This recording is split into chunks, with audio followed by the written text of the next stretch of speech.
Hey everyone, welcome to Creating Curricular Partnerships, the Nine Muses Lab. I'm Nia Farrell, a creator, performer, and the development coordinator for Nine Muses Entertainment. Hi everyone, my name is Rachel Friedman and I run the NYU Tisch School of the Arts Drama Office of Career Development and Alumni Engagement. And my name is Bryce Dallas Howard, and I'm an actor, director, writer, producer, the founder of Nine Muses Entertainment, and the teacher of the Nine Muses Lab. Well, using the partnership between NYU Tisch Drama and Nine Muses Entertainment, we'll be talking about curricular partnerships and the best practices if you're interested in creating your own. My introduction to the Nine Muses Lab was as a senior at NYU Tisch Drama, where I had the current question on my mind of what's next. I was waiting for permission for someone else to say yes to me in order to make that transition from student to professional artist. But what the Nine Muses Lab offered were the tools and the experience to first and foremost say yes to myself, to give permission to myself to generate my own work and cultivate my own opportunities. So I'm genuinely very curious about how the lab all started, considering that it had such an impact on where I'm at today. Rachel, from the educational institution perspective, can you talk about the goals and missions for curricular partnerships? Absolutely. I think where it all started was I was hired about 4 years ago to assess where Tisch Drama's curriculum was in terms of alignment with career development, both for its current students and its alumni. So that really started with me trying to develop a mission and the goals for what my office would achieve. And I really landed on a place of wanting my office to empower students and alumni to take agency over their careers. In the entertainment field broadly, this office aims to reflect the diversity of the creative careers that exist today and the fact that this is a rapidly changing field. So with that, we really want our students to utilize technology, to have a good sense of their personal branding, and to really embody the spirit of entrepreneurship. And we also want them to develop sustainable lifestyle practices and really lean in to what does it mean to be a multi-hyphenate creative. Gone are the days of folks just being an actor or just being a director. We're finding that people are actors, directors, writers, just like Bryce is, and also authors, podcast creators. The list goes on and on. So we really wanted my office to mirror the fact that that is what the professional landscape looks like. And as I developed this mission, I really came to realize that I wanted there to be curricular moments, moments where we could integrate this into the pre-existing curriculum, but also create brand new curricular partnerships and new courses. And I felt that those curricular partnerships would create a broader culture shift for the department at large to be more in line with career development and making sure that our students feel really prepared for their next steps and making sure alumni feel empowered to take on the constant innovations that are happening in the field. And Bryce, as the partner in this curricular partnership, where did the idea for the Nine Muses Lab come from as a necessary course for students and artists? Yeah, so I went to Tisch, to the drama school at Tisch NYU 100 years ago. It started in '99, and I left in 2002, and I got absolutely spectacular training in the craft of acting. I met a remarkable, inspiring group of peers, friends, a husband, future collaborators. But what happened is, like, for a lot of my friends post graduation and after leaving school, I really saw them struggle enormously for years. And I realized that they really didn't know how to shift from having a drama degree to actually creating a sustainable career in the arts, as an actor in particular. And so what I kind of observed was that while at school, most of my peers hadn't really gotten a sense of the realities of what it takes to make it in the industry. They really focused on craft and mastery, which is essential. But they really hadn't been provided an opportunity to self-generate their own work while still at school.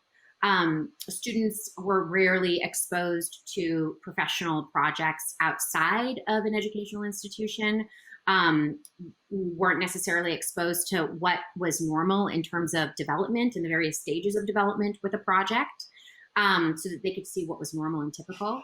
What basically happened was my incredibly talented friends all felt like failures because either they weren't making a living, they hadn't been able to get an agent, they got an agent and the agent either wasn't sending them out or they weren't booking jobs.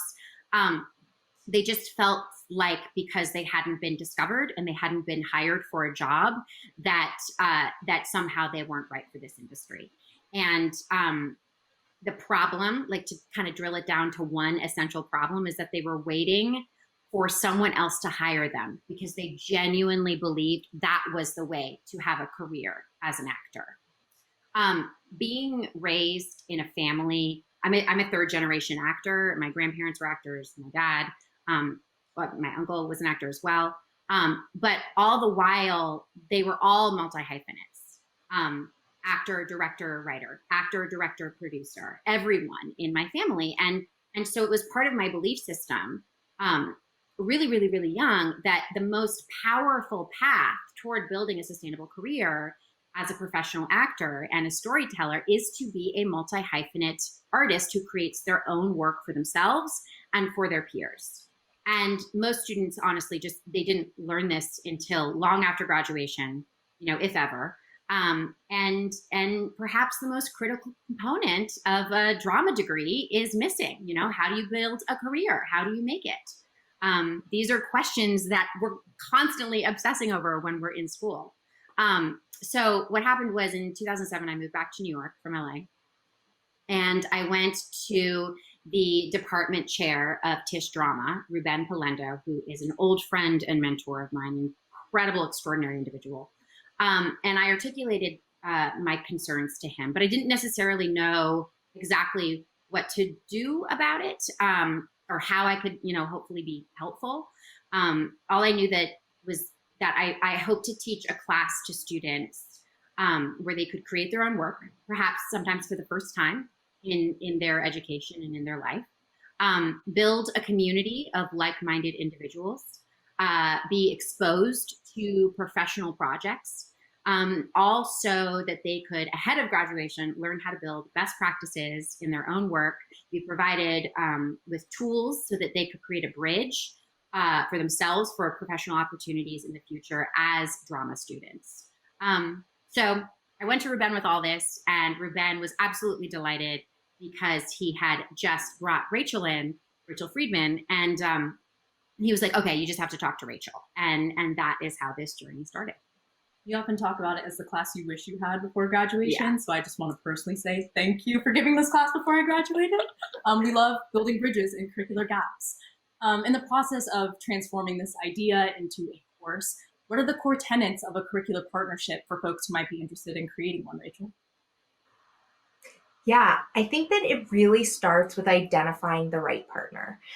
We had that opportunity because Bryce approached Ruben and she said, I see this gap. I want to teach this material.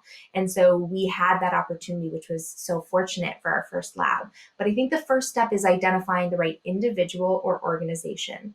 And I think one of the things that's really key in identifying that right partner is something that our chair, Ruben Polendo, says all the time, which is keeping in mind that we are working on drafts in constant revision. Working with Bryce, it's been so lovely because we are in this shared space of this is a draft and we're constantly revising it.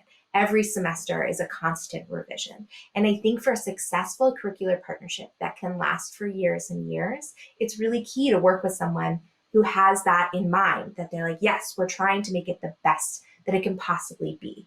I think a couple other things that are really key in identifying a good partner is making sure that you're finding someone who's engaged in the professional work and making sure that they're doing that in a way that they can bring in those real-time examples. I'm currently working on this and I want to talk to you about it. I just played with this new tech and I want to show you it. So I think working with someone who is integrated into the professional world is also really key. And I think the third thing in identifying a partner is someone who can understand where the students are coming from. I've been really fortunate. Two of the three labs that my office has worked on have been created by alumni. Those alumni know exactly where our students have been. They've been in those halls, they've been in those classrooms. And so helping to have an understanding of that student experience, either through being an alumni or maybe being an educator in a different context, is hugely helpful in having a really successful partnership. So I think that first step is identifying the right partner. The second is working around a model. Based on the work that we did in the Nine Muses Lab, I really honed in on these three key pillars that are very evident in the Nine Muses Lab and are evident in our other labs. Those three key pillars are: one, professional exposure. In the Nine Muses Lab, that looks like students getting to see the Nine Muses entertainment projects at various stages of development. But for another lab, that could look completely different. So that professional exposure is really key. How is it being done in the field right now? The second step is the creation of original work for the students, so that the students can take what they're seeing in the professional field and immediately apply it to something that they're passionate about. So it isn't this theory or that's how it exists over there. It's exactly what Bryce was talking about, that you can do it. You don't need to wait for someone to give you permission, that you are actively working on it right now. And I think that creation of original work is really important for that. And then the third key pillar is, I'm calling it development of process, or a BFA theater program. So for us, that typically looks like artistic process, but that looks different depending on the topic of the lab. But we want our students to be leaving these labs with a sense of, this isn't just how does this work for these 3 or 4 months of the semester, but how can I integrate this into the rest of my life? How can I make this a key part of the rest of my career? And so the professional exposure, the creation of original work, and the development of process for us are those key pillars in this lab model. And I think no matter what topic you focus in on, those can be shifted and adapted to whatever your needs may be. So just to tell you a little bit of examples, we started with the Nine Muses Lab, and then the next lab we created was with another alum whose name is Brendan Bradley, and we created a lab that focuses on the integration of technology and live performance. And what that lab is it really focuses on exposing students to the newest technologies that exist and how is that being utilized with live performance. That means VR, that means XR, that means holograms. We're talking about everything and anything. And so we're using these three pillars and we applied it to a very different topic, but something that we also saw as a gap in the curriculum, also saw as an opportunity for students to innovate for their futures. And then the next lab we created just started this past fall, and it's called the Change Makers Lab. And that is about applied theater. It's about students who want to create change by collaborating with specific communities and using theatrical techniques to create that change. These are three drastically different labs, but I hope that you're seeing that all of them kind of have these three pillars: professional exposure, creation of projects, and that development of process. How do you make that a regular part of your life? And I think that from the educational institution perspective, something I really want to highlight for any of you out there that wants to replicate this is that when you start these labs, they do take a lot of time, they take a lot of work, and they take a lot of love, to be honest. And that work starts out very large, but as the lab continues into different iterations, across semesters, across years, that work does decrease. But it's good to keep in the back of your mind, I need to leave time for that. I need to make sure I have the space and availability to work on that. And then I would say the last part, and I think is really key to the success of this model, is finding the right students. Once you've identified this is what the lab is going to focus on, it's going to do these specific things in terms of those pillars, it's really important to find the students that are going to be able to get the most out of that lab. And so for the Nine Muses Lab, that looks like a nomination process, and then the students filling out a lengthy application and then doing an interview. And we wanted that rigorous process to mirror the rigor of the course, and also so that we could find a cohort of students that would be able to make the most out of this opportunity. And so I think that finding that selection process is really key to making sure the content and the students are perfectly matched. But that application process is going to look different for different opportunities. For our Brenda Bradley Integrative Technology Lab, that looks more like students talking about the technology that inspires them. It looks more like, oh my gosh, I saw this project and I loved it and I want to do something like that. And for us, in that lab, that's the better fit for selecting the right students. But it really varies based on the content of your lab. So I think that really honing in on that application and selection process really completes the core tenets of what makes a curricular partnership really successful. Bryce, you've now taught 4 semesters of this class. Congratulations. Thank you. You were there for every single one of them. Thank you. How do these principles apply in the day-to-day of the class? So just to kind of piggyback on something that Rachel was just speaking to that I think is so critical, really, really, really critical, is the rigorous application process and the fact that I get to really kind of select the students that I'm going to be working with. That's not a privilege that every teacher has. Normally it's like, these are the students that you have for your class. And it's very, very, very different for me, a very different experience. During the interview process, I meet young people who I want to be working with. Like that's really what it is about. And so much of this class is about emphasizing as well chemistry. We perhaps overemphasize chemistry in romantic partnerships and drastically underemphasize chemistry in collaborative partnerships. And so really what we're looking to do is to create a group of individuals who have an alchemy. So there is that chemistry, there is that opportunity there to collaborate together, not just that semester, but in the future. And so it's a little bit like matchmaking somewhat. That's like a naughty way of thinking about it. But it's really, really, really a wonderful process, and something that is key to me. It keeps me incredibly engaged, not just with the students that semester, but ongoingly. I absolutely adore these individuals, and I'm so, so, so lucky to be able to continually have relationships with them because of that. As Nia mentioned, the class on a whole is really, keep in mind, this is drama students where, and drama and acting as a craft is a very, very, very ancient craft. And so there are ways to teach acting that have been established over the last millennia, honestly, but in particular over the last 100 plus years. And it's something where ultimately at the end of the day, when you're done training, the idea is like, ta-da, don't you want to hire me? Ta-da, I'm all trained. I can do it. And that's just not the world that we live in, like at all. My area of knowledge and experience is in particular with filmmaking, with storytelling, but in the filmmaking medium, writing, directing, producing.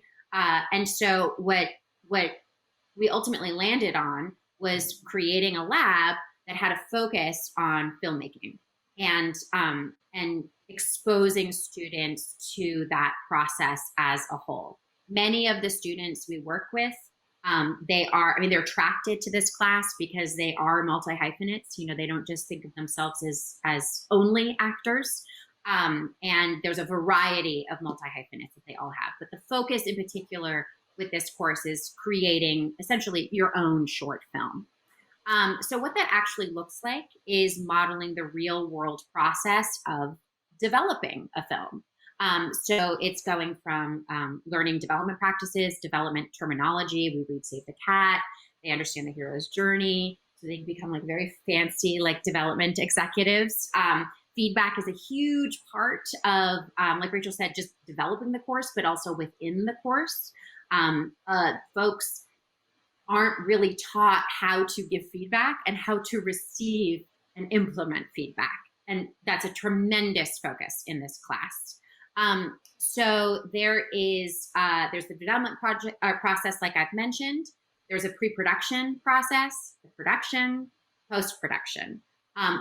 It's just really key that students leave this class feeling like I've come up with something, an idea, I executed it, I'm finished with it. Or, it's arrived at a place where I can actually share this with someone else.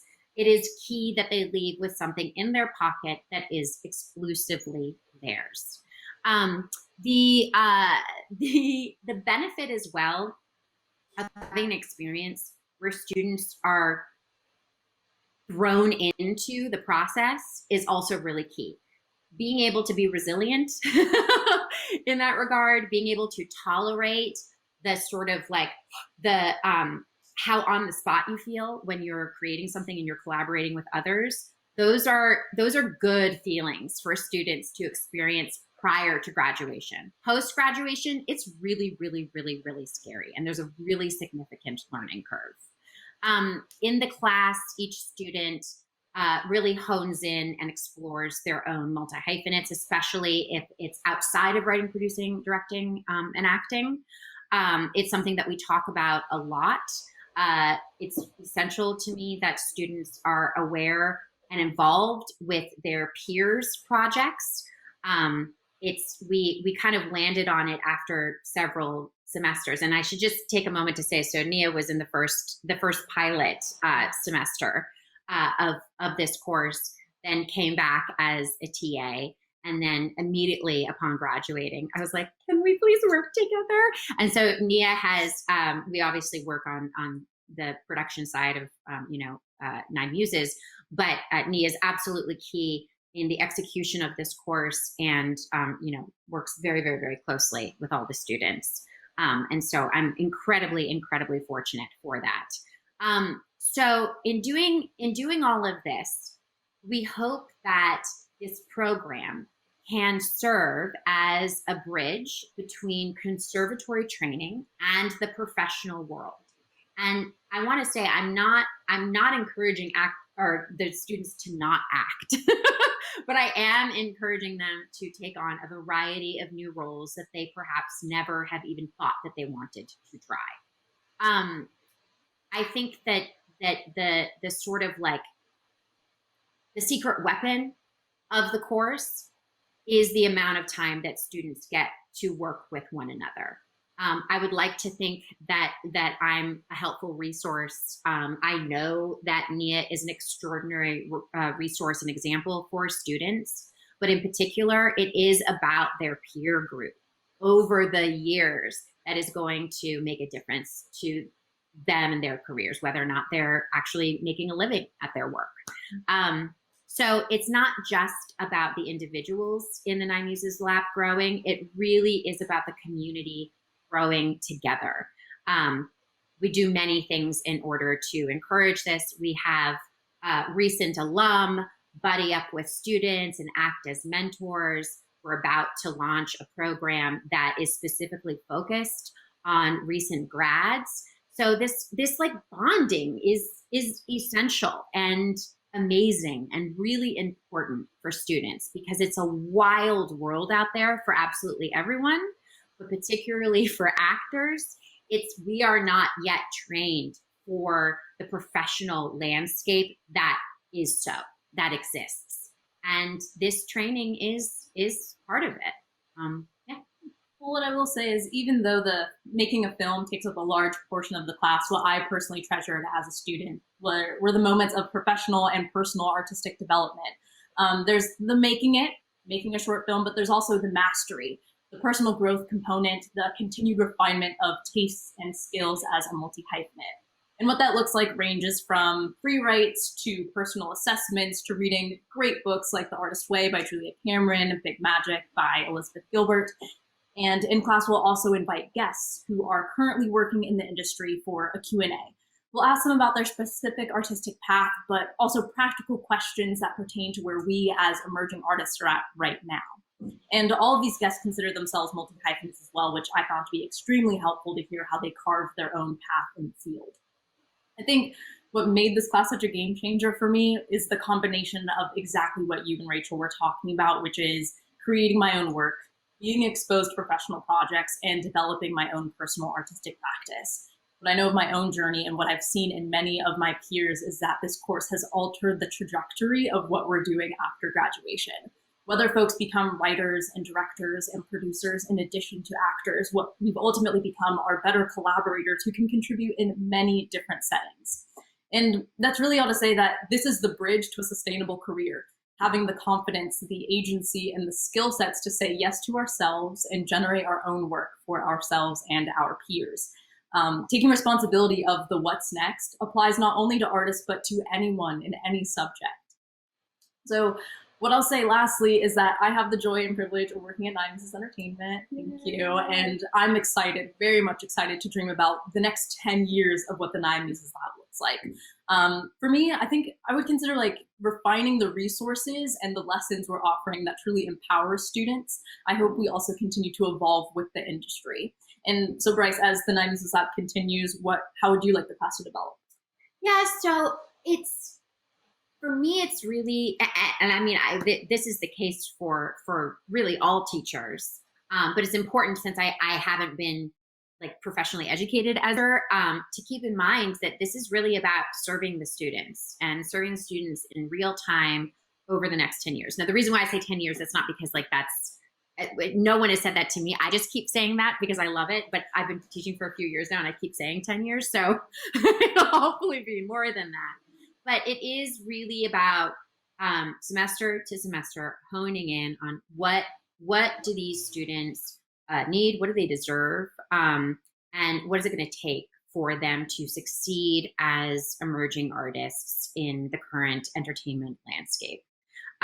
So what we've landed on, what I keep kind of striving to do is to incorporate more practical filmmaking knowledge into the course. So whether or not it's bolstering how students navigate, their post-graduation life, whether or not it's about, continuing to develop, ancillary programs that will support them with that transition. I just really want students to, ahead of graduation, feel like they have the tools and the resources to adapt to a rapidly changing world and industry. There's a significant learning curve, always, and being comfortable with that and knowing that is what is standard is something that I really hope to continually impart to these students and to create a world that supports them with that. Something that we realized this last semester is a really good example of this. Obviously with COVID, we did the semester remote and entirely remote. And that was something previously, I really loved being in person. I loved getting to, like physically be in a room with everyone. I mean, we're human beings. We're like, that's what we want. We want to gather. And while that is an important aspect of the course moving forward, and I definitely felt that missing this last semester because it was remote, there were things that we learned that were good about that as well. We were able to bring in so many guest speakers, which I think is really, really, really important. Just to hear what's normal, to hear what it takes for people. It's so much harder than you would ever think. It's weird. It's like a weirdly challenging industry. But then when you hear that other people have had, the challenges that they've had or faced the obstacles that they have, and you hear how they navigated it and kind of what, how that story ended for them, it's incredibly encouraging and empowering and enlightening. It's a privilege that I grew up with, hearing my grandparents, my dad, my uncle, their friends, their mentors all talk about what it takes to make it in the industry. And it's not, unless you actually kind of have that insider's knowledge, that's not really, like, people don't really know. They don't really know. And then they think it's their own failure, as opposed to the failure of an industry that is honestly not transparent enough yet in order to navigate. So we hope to kind of like lift that veil for students so that they don't internalize the challenges that everyone faces in an industry as unwieldy as the entertainment industry. So from my, I would say kind of like overall, from my vantage point. So I'm someone who, like, I don't love networking. Like, I just, it's really, yeah, it's totally that. I don't love networking. When folks are like, "Ooh, let's go to coffee," I'm like, "Oh, hell not." But it is an important aspect of this industry. You know, none of us can create in a vacuum. That's part of the joy of storytelling and filmmaking in particular. Not just one person can do everything. And so meeting new people is a part of how you succeed in this industry. Ruben Polendo, actually, the chair of Tisch Drama, an incredible director, and he has a theater company, Theater Me Too, that I was a part of when I was a student and had recently graduated. And so Ruben, actually, when I first talked to him about this course, he was saying, you know, these are your future peers. These are your future collaborators. This is just networking in reverse. And he was like, you know, look at you, Bryce. Like, I met you when you were, you know, an 18-year-old student, and I think he was like in his late 20s or something. And we've, over the last 20 years, you know, really been a part of each other's creative lives. And, you know, he's continually inspired me. And so I hope that this is, you know, doing this class is essentially networking in reverse. And it's an opportunity for me to meet my future collaborators, perhaps even people who will maybe one day hire me as an actor, you know, who knows? So I'm really, while it's important to me that there is a distinction between the projects that are being developed in the Nine Muses Lab and Nine Muses Entertainment, which is our production company, the projects that they're developing in the lab are their own. Absolutely, 100%, no question about it. And I think that sense of ownership is essential. So my question is, how can we continue to encourage students, create an organized way to continually collaborate and grow, and ultimately create opportunities for people to own their own work and generate their own work and get their voices out there. It really just is about saying, do it. Because then once you do it, you've done it, and you're like, oh, it's not quite as hard, or it's ridiculously challenging, but like, it's that way for everyone, and I like it.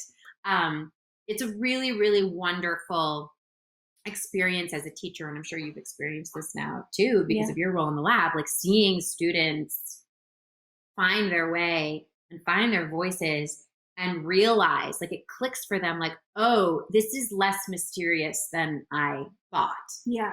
It's just really about rolling up your sleeves, you know, and learning in real time. So yeah, that's really my hope for the future for this lab. It's just an amazing gift to get to meet and work with all of these remarkable emerging artists at this, you know, age and stage of their life. That's so beautiful. Oh, thank you. Yeah. Rachel, so zooming out to the lab model and curricular partnerships in general, what dreams do you have? I have so many dreams. I think that something that I am really excited about is continuing to grow the labs. I think in my like dream world, there are 10 labs, you know, and it's a cohort of students that maybe have an opportunity to come together, you know, to all interact with a guest or to all take a master class together, because I think because of these core pillars, they're experiencing a lot of the same things. They're experiencing what it is to create something that you're passionate about. They're experiencing what it is to see what you're passionate about in the professional field and apply it to your day-to-day. They're going through the similar process. So I'd love for there to be 10 labs and for them to all be able to come together and share ideas together. And just as Bryce had talked about, create a community amongst the lab, but also grow that community by engaging with other students in other labs. I think that would be incredible. And I would love to find those gaps in the curriculum to figure out what all of those labs could look like.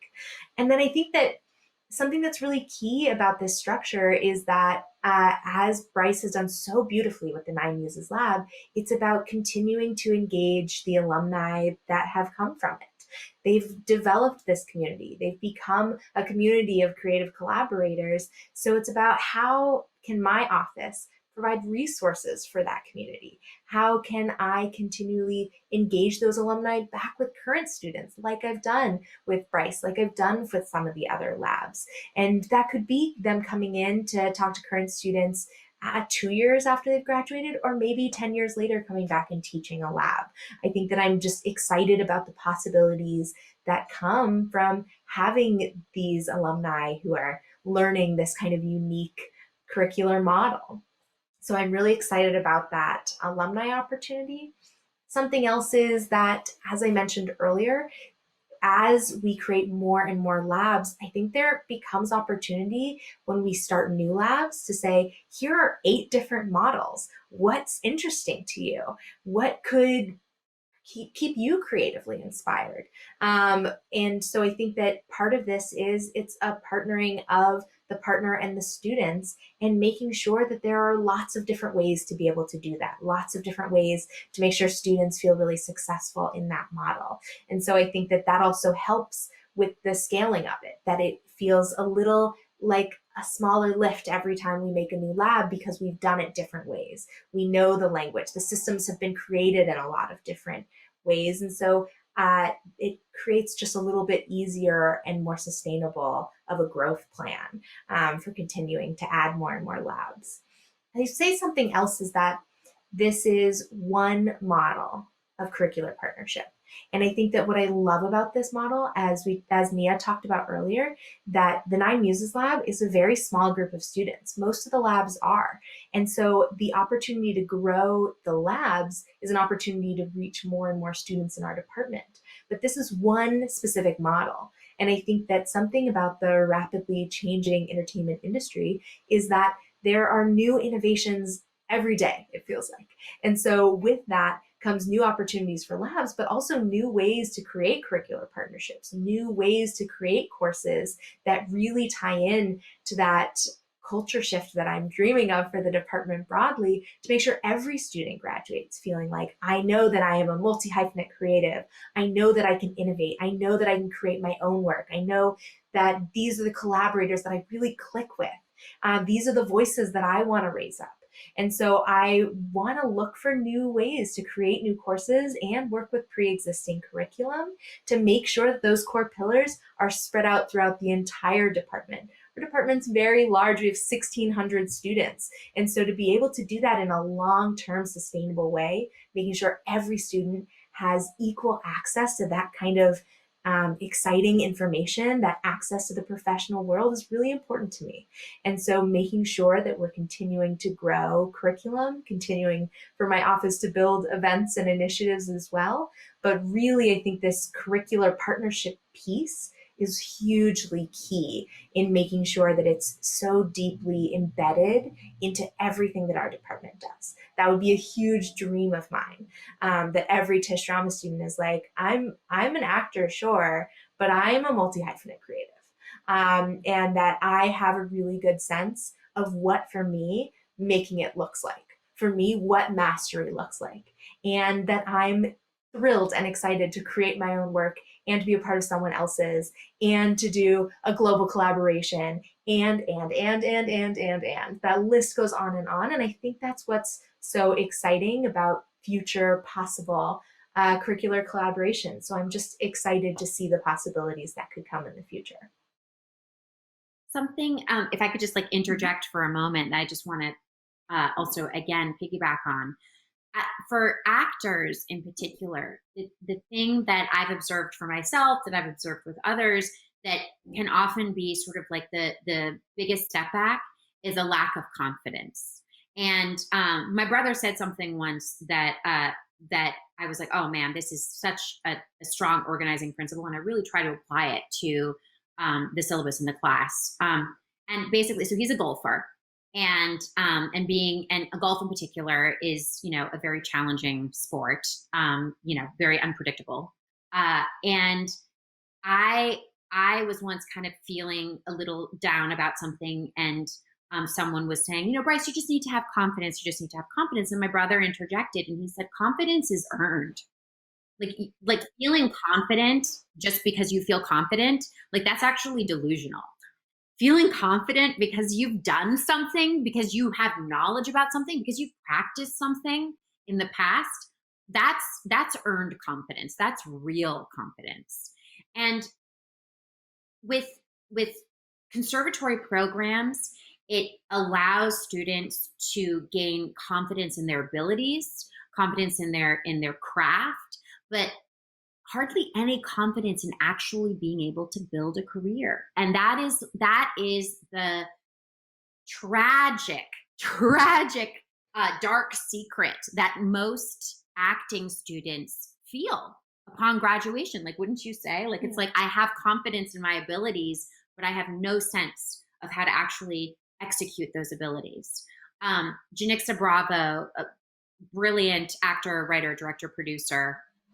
I went to school. I went to NYU with Janixa, and she actually came to the last class of the last semester to give feedback to students on their projects and whatnot. And she shared with the students that after school, she was really focused squarely on being an actor. And there's real logic in that, because Janixa is an awesome actor, incredible, one of the most charismatic people on the planet. But she realized pretty quickly that, to kind of have that bullseye be so small was, potentially going to prevent her from being able to make the living and have the career that she really wanted in the industry. And so she kind of put herself through film school, not actual film school, but, on her own. And so that she understood how to be a filmmaker. And she started making her own short films. And, sometimes they would do extraordinarily well, and other times not as much. But it was about the practice and continually doing it. Janixa is somebody who's very confident. She's a brilliant person. She's incredibly determined. It's wildly admirable. Not all human beings are that way. And so building in a structure early for students so that they can, while they're still in school, practice and experience doing things that are outside of their so-called wheelhouse will allow them to continue that practice moving forward. Something that we do in school is, or in classes, is we have profiles in tremendousness. And it's a way of students being able to learn about, what it took for other people to get where they are. And my hope is that if we can sort of take that learning curve that typically has happened for most drama students post-graduation and scooch it forward so that they experience it as upper-class men and women and individuals, I think that is the thing that I'm most personally passionate about. I mean, what you've both done is not only address a gap, but fundamentally change the landscape of how I, as a student, can enter into this industry. You're saying, like, lifting the shield, bringing more transparency to particularly the entertainment industry, but to all industries in general, because there is such a fear about what comes next. So I think this model can absolutely shift and create a new generation of 20-somethings entering into the world feeling ready and prepared to make their own opportunities. As it is a tradition in the Nine Muses Lab, we usually end with making a birthday wish for the day and the days ahead. If you're watching with us, we would love for you to join us in that tradition. And so if you could close your eyes, everyone. Yeah, so the idea of this is it's super awkward with Zoom. Like, Yes. Zoom is like crazy awkward. And in particular being like, bye. And it's like a really weird thing. You're like searching. Yeah, and it's like, So what we do is, and this is something actually that I learned from a teacher named Kim Gillingham. And what this is just at the end of class, at the end of the session, which this is, just take a moment. We're going to do this, everyone. And you just think of your wish. Okay, what would you like to create? Right? Anything else specific? What would your dream curricular partnership be? Yes. Yeah. And just take a second and kind of think about this. And what's going to happen is when we actually blow out the candle in the middle of it, it's going to turn off. And then we're all left with our collective wishes. Okay. 3, 2, 1.